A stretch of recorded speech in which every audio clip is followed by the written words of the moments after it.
আসসালামু আলাইকুম। সম্মানিত দর্শক, আশা করছি আপনারা সবাই ভালো আছেন। আপনারা যে যেখান থেকে আজকের এই গুরুত্বপূর্ণ এবং ইনফরমেটিভ ভিডিওটি দেখছেন, সবাইকে স্বাগত জানাচ্ছি। দ্য ডেইলি ক্যাম্পাস পত্রিকা থেকে একটি গুরুত্বপূর্ণ নিউজ আপনাদের সাথে শেয়ার করছি। এখানে দ্য ডেইলি ক্যাম্পাস হেডলাইন করেছে, সমাপনী পরীক্ষা না নেওয়া সহ প্রাথমিক শিক্ষার উন্নয়নে যত সুপারিশ। 10 ফেব্রুয়ারি 2025 তারিখে এই আপডেট নিউজটি প্রকাশ করেছে দ্য ডেইলি ক্যাম্পাস। প্রাথমিক শিক্ষার উন্নয়নে যা সুপারিশ করা হয়েছে, আপনাদের সাথে আমি সেই বিষয়টি শেয়ার করছি। চলুন আমরা নিউজটি দেখি এখানে কি বলা আছে।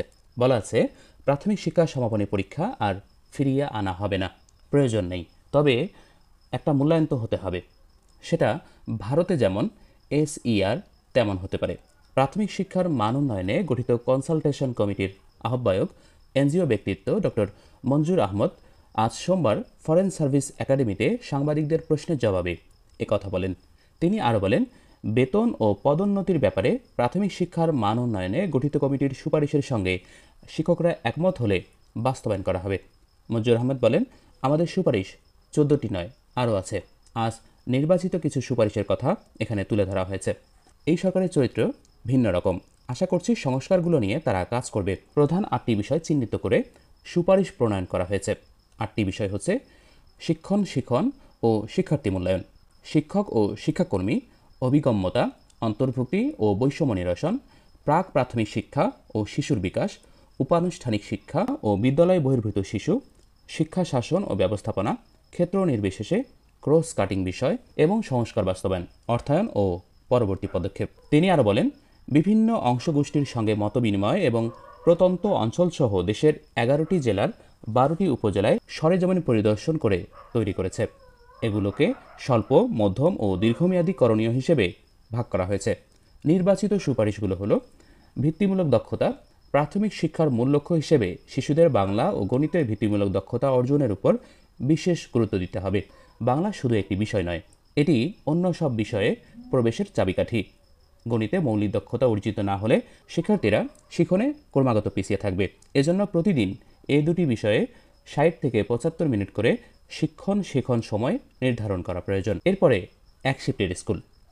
এখানে বলছে, শিক্ষণ সময় বৃদ্ধির জন্য সব বিদ্যালয়কে স্বল্পতম সময়ের মধ্যে এক শিফটের স্কুলে পরিণত করা প্রয়োজন। প্রাথমিক শিক্ষা উন্নয়ন কার্যক্রমে অন্তত 50% বিদ্যালয়ে এবং 10 বছরের মধ্যে সব বিদ্যালয়ে এক শিফট চালু করা যেতে পারে।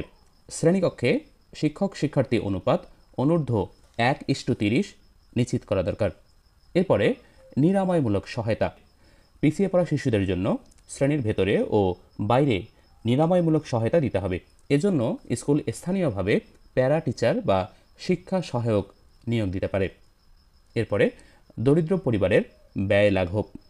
এখানে বলছে, যত দ্রুত সম্ভব মিড ডে মিল প্রবর্তন, খাতা, কলম, ব্যাগ ইত্যাদি সামগ্রী বিতরণ এবং ইউনিয়ন পর্যায়ে নির্ধারিত অতি দরিদ্র পরিবারের শিশুদের জন্য বর্ধিত হারে অর্থ সাহায্য প্রদান করা যেতে পারে।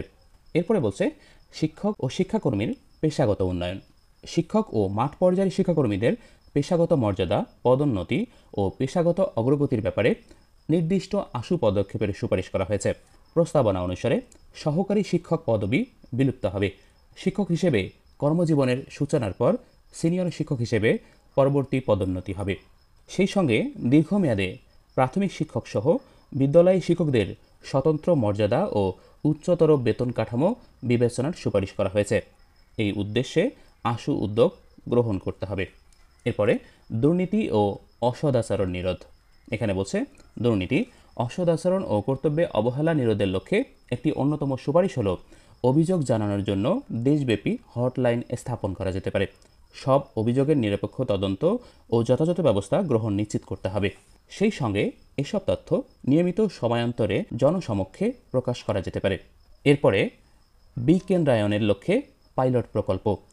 এখানে বলছে, শিক্ষা শাসন ও ব্যবস্থাপনার প্রকৃত বিকেন্দ্রকায়নের উদ্দেশ্যে দেশের 10 জেলায় 20টি উপজেলায় পঞ্চম প্রাথমিক শিক্ষা উন্নয়ন কার্যক্রমের আওতায় পাইলট প্রকল্প শুরু করা যেতে পারে। তারপরে সুপারিশের বিষয় হচ্ছে প্রাক প্রাথমিকের মান ও বিস্তার। এখানে বলছে, চলমান 5+ বয়সের শিশুদের প্রাক প্রাথমিক শিক্ষার যথাযথ মান উন্নয়ন এবং 4+ শিশুদের পরীক্ষামূলক কার্যক্রমের পাশাপাশি অন্যান্য বিদ্যালয়েও অভিভাবকদের চাহিদার পরিপ্রেক্ষিতে এর বিস্তার প্রয়োজন। এরপরে সুপারিশের বিষয় হচ্ছে বিদ্যালয় বহির্ভূত শিশুদের কার্যসূচি। বিদ্যালয় বহির্ভূত ও ঝরে পড়া শিশুদের কার্যসূচির জন্য উপানুষ্ঠানিক শিক্ষা ব্যুরোর নেতৃত্বে প্রতিষ্ঠিত ও দক্ষ এনজিওদের সহযোগিতার মাধ্যমে কার্যকর মডেল তৈরি করতে হবে। এরপরে সুযোগ বঞ্চিতদের জন্য বিশেষ উদ্যোগ।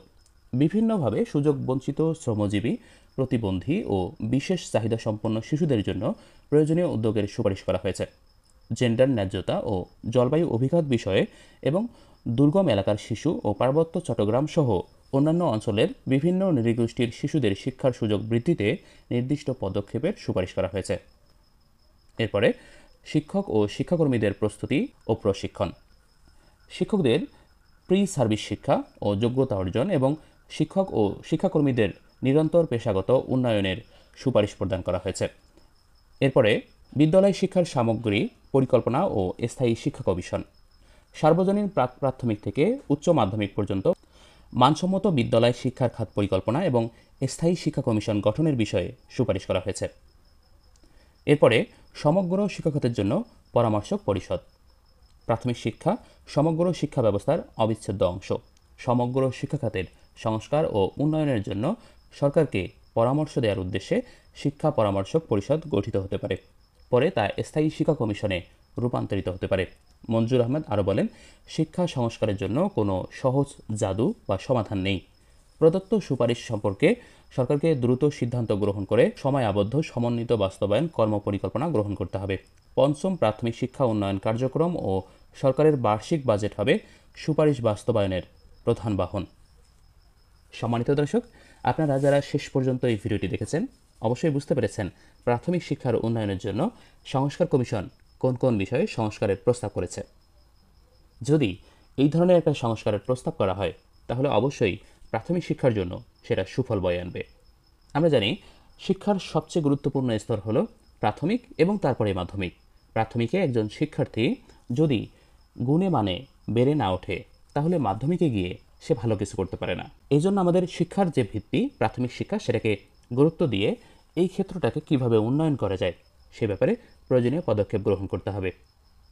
সেই সাথে প্রাথমিক শিক্ষার সাথে যারা জড়িত এবং মাধ্যমিক শিক্ষার সাথে যারা জড়িত তাদের জীবনমান উন্নয়নের লক্ষ্যে যে নির্দিষ্ট পরিমাণ বেতন দেয়া হয় তা অত্যন্ত নগণ্য এবং এটাকে ক্রমান্বয়ে বৃদ্ধি করতে হবে। এখানে শিক্ষকদের জন্য সহকারী শিক্ষকের পদ বিলুপ্ত করা হয়েছে। শিক্ষক হিসেবে একজন জয়েন করবে এবং একটা নির্দিষ্ট সময় পর তিনি সিনিয়র শিক্ষক হিসেবে বিবেচিত হবেন। এই বিষয়টি ভালো লেগেছে এবং সিনিয়র শিক্ষক হিসেবে পদোন্নতি প্রাপ্তির পর তার যদি বেতন গ্রেড উন্নয়ন হয় সেক্ষেত্রে আরও বেশি ভালো হবে। সম্মানিত দর্শক, যারা এই ভিডিওটি শেষ পর্যন্ত দেখেছেন তারা অবশ্যই কমেন্ট করে জানাবেন শিক্ষা সংস্কার কমিশন যে প্রস্তাব করেছে সেটা আপনার কাছে কেমন লেগেছে। সম্মানিত দর্শক, আজকে বিদায় নিচ্ছি। দেখা হবে পরবর্তী ভিডিওতে। আল্লাহ হাফেজ।